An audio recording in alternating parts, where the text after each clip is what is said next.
नमस्कार आप सभी को। तो कैसे हैं आप सब? आशा करते हैं आप लोग ठीक होंगे।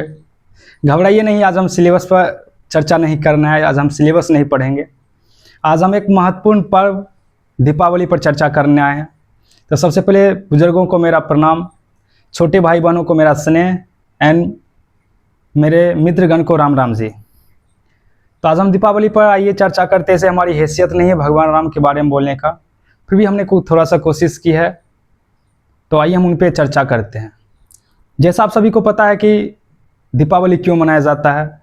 जब भगवान राम 14 वर्ष के बाद अयोध्या लौटे थे, तो अयोध्यावासी भगवान राम के स्वागत में दीप जलाकर पूरे नगरी को जगमग किया था और भगवान राम का स्वागत किए थे।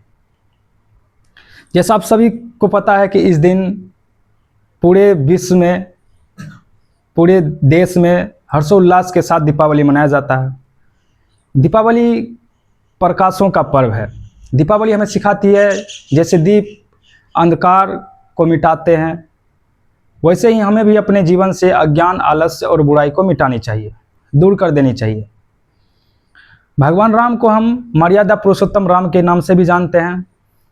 जैसा कि आप सभी को पता है कि भगवान राम कठिन परिस्थिति में भी अपनी मर्यादाओं में रहकर जीवन व्यतीत किए। भगवान राम को हम ऐसे ही नहीं मर्यादा पुरुषोत्तम भगवान श्री राम कहते हैं। भगवान राम समस्त मानव जाति के लिए, पूरे विश्व के लिए एक संदेश दिए कि किस तरह से हमें कठिन से कठिन परिस्थिति में भी अपने आदर्श को नहीं भूलना चाहिए। जैसा कि आप सभी को पता है कि भगवान राम को 14 वर्ष का वनवास हुआ था। तो भगवान राम जब वन में गए, ऐसा नहीं है कि भगवान राम को कष्ट नहीं से झेलना पड़ा, भगवान राम को बहुत सारा कष्ट झेलना पड़ा, फिर भी कठिन से कठिन परिस्थिति में भी अपने आदर्श को नहीं भूले। इसीलिए हम उनको भगवान मर्यादा पुरुषोत्तम राम के नाम से जानते हैं। जैसा कि आप सभी जानते हैं कि रावण और भगवान राम में युद्ध हुआ था। तो युद्ध में रावण की पराजय हुई थी। ऐसा नहीं है कि रावण पराक्रमी नहीं था, रावण बहुत बड़े विद्वान थे। आप जो शिव तांडव सुनते हैं वो रावण के द्वारा ही लिखा गया है। रावण विद्वान भी बहुत बड़े थे, यहाँ तक कि भगवान शिव के पुजारी भी बहुत बड़े थे। रावण कहता कि मुझसा पंडित, मुझसा योद्धा और न कोई दूजा है, मैंने अपने शीश को काट काट कर शंकर को पूजा है।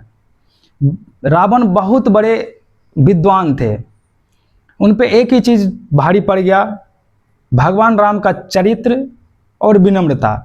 रावण अहंकारी था, इसलिए वो क्या हुआ, पराजय हो गया। जबकि भगवान राम चरित्रवान के साथ साथ विनम्र भी थे, इसलिए रावण क्या हुआ, पराजय हो गया। जहाँ भगवान राम का बात हो वहाँ चरित्र के बारे में चर्चा करना बनता है, क्योंकि भगवान राम से बड़ा चरित्रवान आज तक कोई नहीं हुआ है। भगवान राम इतने चरित्रवान थे जिनके महिमा का गाथा पूरे विश्व में गाया जाता है। तो हमारे पूजनीय प्रेमानंद जी महाराज चरित्र के बारे में बोलते हैं। उन्होंने कोट्स लिखे, बोले थे, इंग्लिश में बोले थे, हम आपको इंग्लिश हिंदी दोनों में बता देते हैं। उन्होंने चरित्र के बारे में बोले थे कि if your wealth is lost then nothing is lost, but if your health is lost then something is lost, but if your character is lost then everything is lost. इसका हिंदी मीनिंग होता है if your wealth is lost then nothing is lost, यानी कि अगर आपका धन गया तो कुछ नहीं गया। If your health is lost then something is lost, लेकिन अगर आपका स्वास्थ्य गया तो थोड़ा कुछ गया। But if your character is lost, अगर आपका चरित्र चला गया तो सब कुछ चला गया।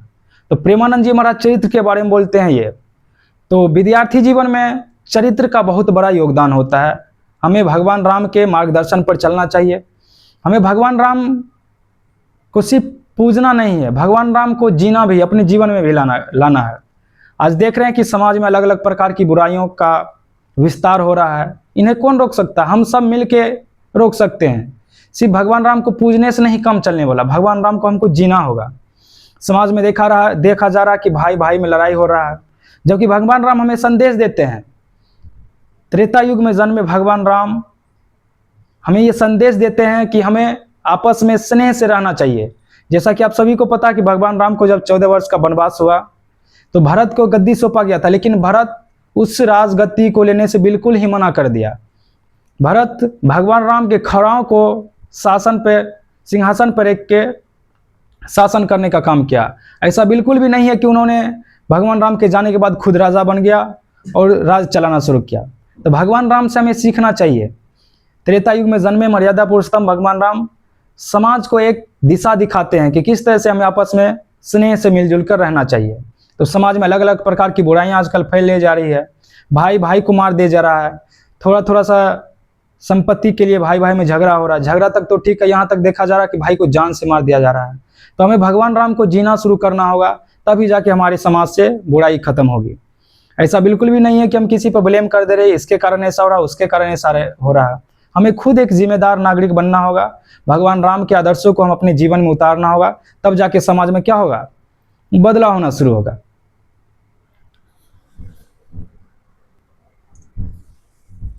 जैसा कि आप सभी को पता है कि हम एक कॉलेज स्टूडेंट है, पिछले वीडियो में भी हमने बताया था। तो लोग कहते हैं कि पढ़ने लिखने से क्या होता है। पढ़ने लिखने से ही सब होता है। अगर आप संस्कार के साथ साथ आप अपने जीवन में पढ़ाई को ग्रहण कर रहे हैं तो बहुत आगे आप आगे बढ़ सकते हैं। तो उनके लिए एक श्लोक है, जो लोग कहते हैं कि पढ़ने लिखने से क्या होता है। एक श्लोक है, सुनिएगा। विद्या ददाति विनयम विनयाद याति पात्रताम पात्रत्वात् धर्म परोति धनात् धर्म तथा सुखम। इसका हिंदी मीनिंग होता है कि विद्या यानी ज्ञान हमें विनम्रता प्रदान करता है, विनम्रता से योग्यता आती है और योग्यता से हमें धन प्राप्त होता है, जिससे हम धर्म के कर्म करते हैं और हमें सुख का प्राप्ति होता है। तो जब आप पढ़िएगा, संस्कार के साथ साथ पढ़ाई भी जरूरी है।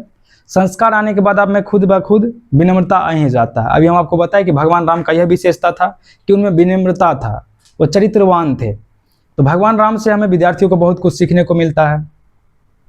कुछ हम पहले की बात कर लेते हैं। जैसा कि आप सभी रामायण देखे होंगे, पढ़े होंगे।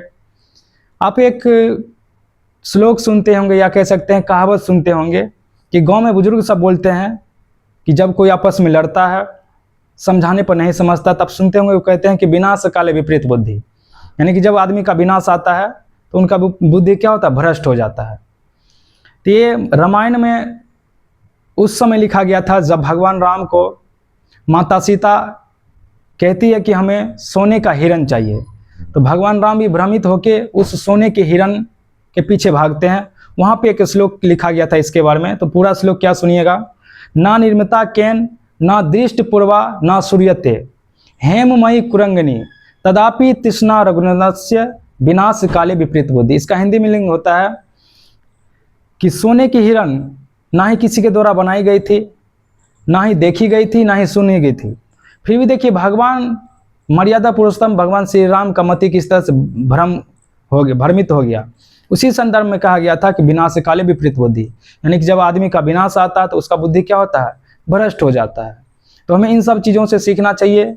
आप अच्छे से दीपावली मनाइए, बड़े बुजुर्गों का सम्मान करिए, जितना से जितना हो सके अपने जीवन में सदाचार अपनाइए, लोगों से द्वेष भावनाएं ये सब खत्म करिए, कुछ ना कुछ जीवन में अच्छा करते रहिए, दीपावली अच्छे से मनाइए। तो हम लोग नेक्स्ट डे से अपना क्लास स्टार्ट कर लेंगे।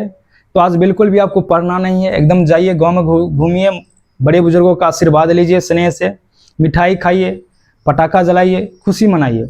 जब हम लोग लौटेंगे पढ़ने की ओर तो हम लोग सिर्फ पढ़ाई करेंगे। जीवन में जो पर्व आता है ये एक तरह से समझिए कि ऊर्जा हमें भर देती है। फिर से एक नया शुरू करते हैं।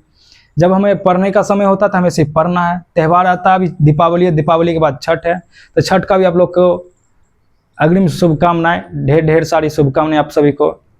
जो बिहार यूपी के हैं, झारखंड के, जनरली उनको पता होगा कि छठ का क्या महत्व है। हम तो घर से दूर हैं, कोई बात नहीं, कुछ पाने के लिए कुछ खोना पड़ता है। नेक्स्ट ईयर देखा जाएगा, होगा तो हम लोग भी चलेंगे दीपावली छठ मनाने। अभी हम लोग कॉलेज में ही सेलिब्रेट करेंगे। हमारे सीनियर सब भी हैं, हमारे वार्डन सर रहते हैं, सभी मिलकर दीपावली को अच्छे से सेलिब्रेट करते हैं। तो हम मिलते हैं नेक्स्ट क्लास में। नेक्स्ट क्लास में हम लोग सिलेबस अपना पढ़ना शुरू करेंगे। तो फिर से आप सभी को दीपावली की ढेर सारी शुभकामनाएं। राम राम।